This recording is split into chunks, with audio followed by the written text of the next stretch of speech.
Olá, meu bom dia a todos vocês, meus queridos irmãos. Que a graça do Senhor Jesus e a paz do Senhor possa estar com você nesta manhã.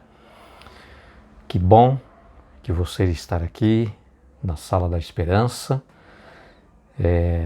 Eu estou aqui junto com vocês. Nós temos a alegria de agora participar do estudo da nossa lição. Hoje nós estamos bem no comecinho da semana, na lição de domingo. Estamos aí na quarta lição.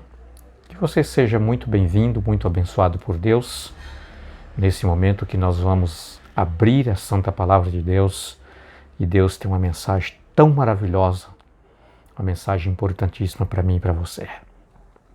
Eu quero orar com você neste momento e nós iremos abrir a Palavra de Deus. Esta semana nós estamos estudando sobre a esperança do Antigo Testamento, os nossos heróis da fé, qual a esperança que eles tinham com relação à ressurreição.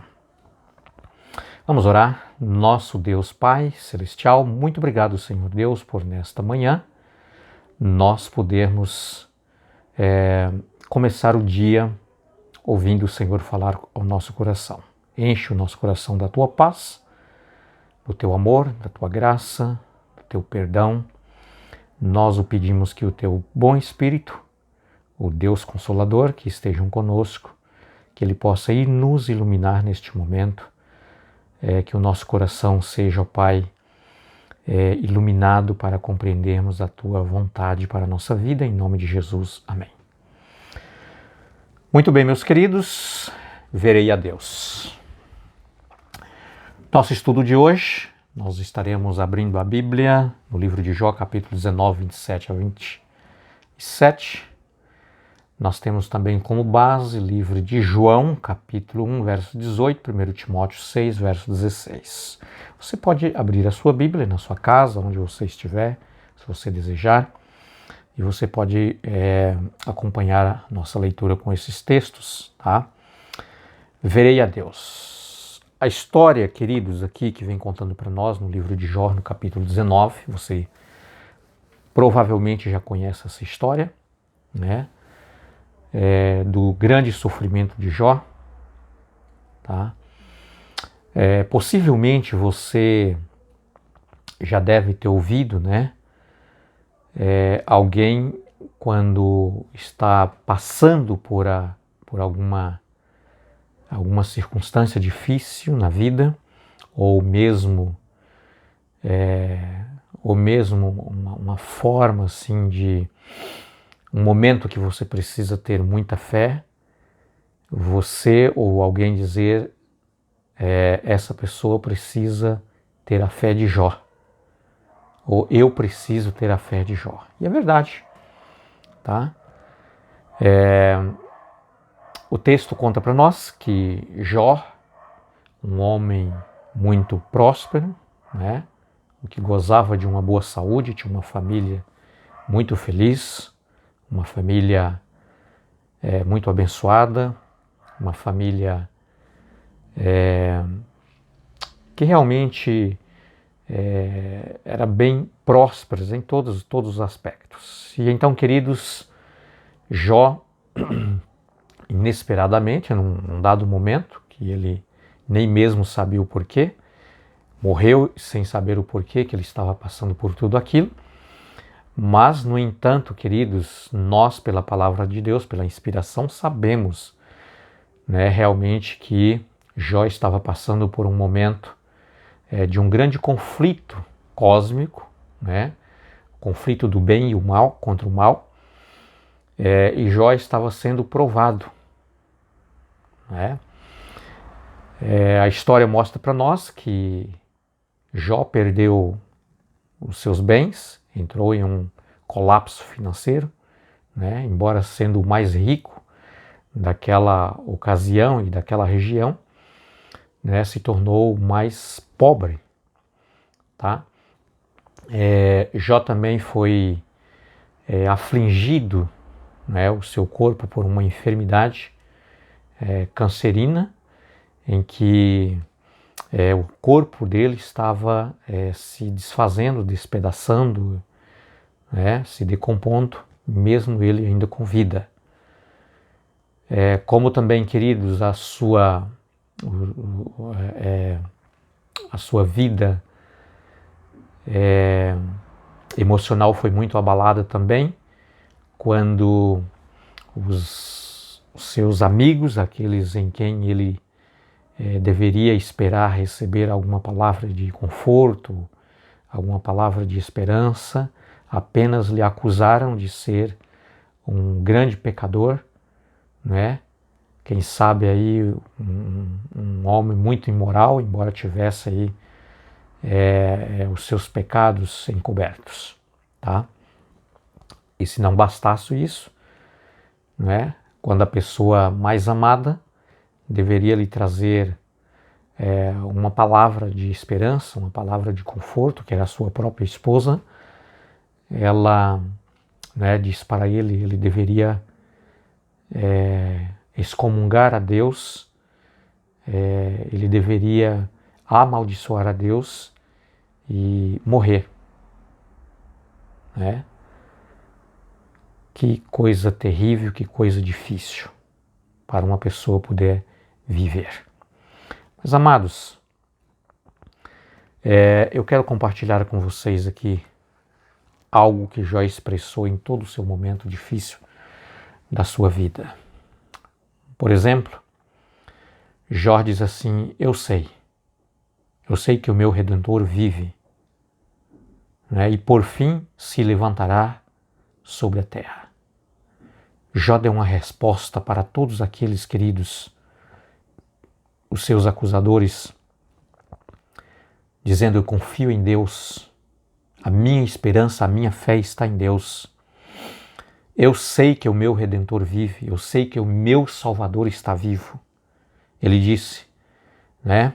E por fim se levantará sobre a terra. Jó já sabia que Jesus viria pela segunda vez com poder e grande glória sobre a terra. E ele ainda disse mais: depois revestido este meu corpo, da minha pele, em minha carne verei a Deus. Jó disse assim: olha, vocês estão vendo aqui esta minha carne, esta minha pele despedaçando, se decompondo, se destruindo, apodrecida. Essa minha pele, essa minha carne, ela se renovará. Ele disse depois: revestido este meu corpo, ele será revestido de novo, com pele, com carne saudável. E ele diz ainda mais, né? Eu verei a Deus. Jó está falando aqui da ressurreição, tá? Já está dizendo: ainda que eu desça à sepultura, esse meu corpo, essa minha carne, essa minha pele será renovada, será recriada. Queridos, Jó aqui, em nenhum momento ele expressou: olha, tomara que eu morra logo, porque assim que eu morrer a minha alma vai para o céu e eu verei a Deus. Não, Jó disse assim: olha, eu verei a Deus, essa minha carne, esse meu corpo ressuscitará. Era isso que Jó estava dizendo, tá? Ele ainda disse mais assim: olha, vê-lo-ei por mim mesmo, os meus olhos o verão e não outros. Ele diz assim: esses meus olhos aqui, eles serão ressuscitados, esse meu corpo revestido de pele nova, sem nenhum ferimento. E ele disse: eu verei a Deus, eu mesmo e não outro. Queridos, não há alma que está dentro de mim que vai ver a Deus, mas é esse meu corpo que verá a Deus. Que esperança, né? Que fé, que alegria que estava ali inundando o coração de Jó enquanto o seu corpo estava se desfazendo, queridos.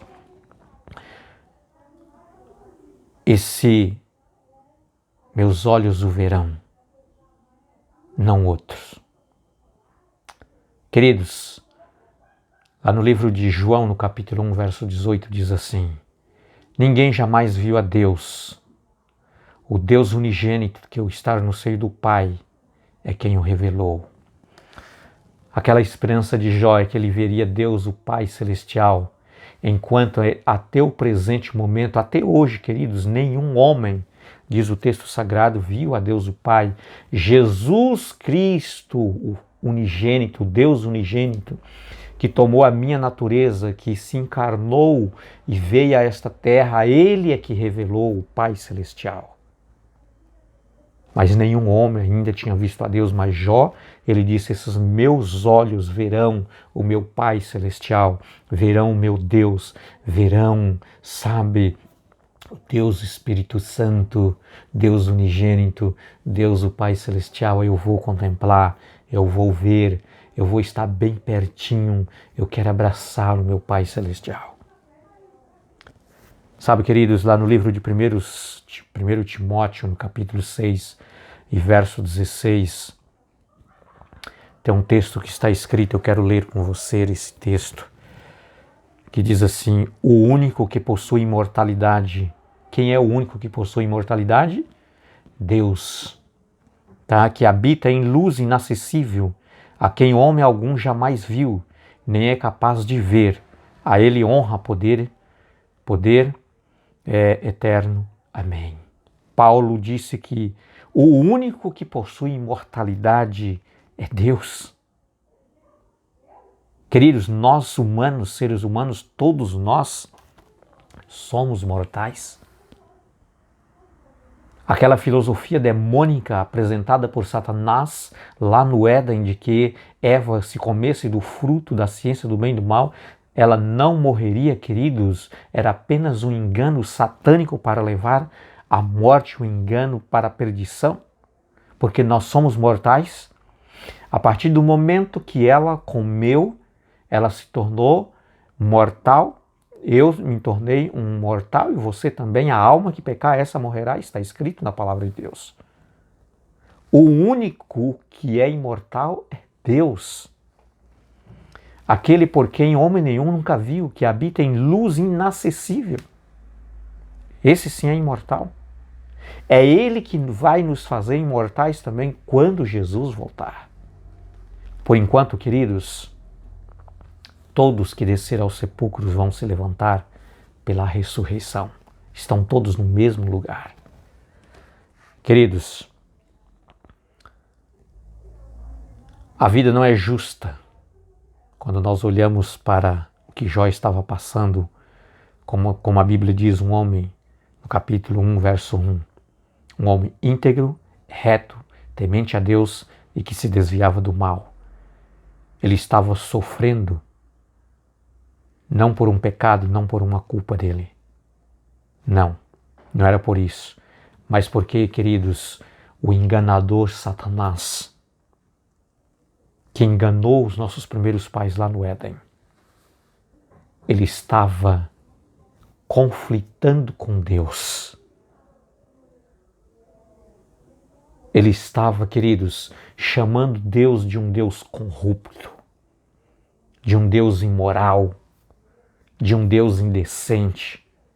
E ele disse assim, olha, Jó só serve o Senhor, Jó só te obedece porque você é corrupto, porque você abençoa a vida dele, ele tem de tudo, porque ele tem uma família muito equilibrada, uma família muito feliz, porque, sabe, Jó goza de uma grande saúde, por que ele não vai te obedecer, mas tira tudo isso dele e vê que ele vai te blasfemar?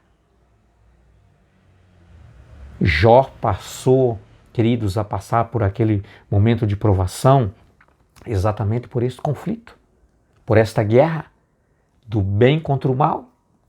E foi aí que Deus disse, eu posso provar que ele me obedece, guarda os meus mandamentos, ele crê em mim, guarda a minha lei porque ele me ama e não porque ele simplesmente é abençoado.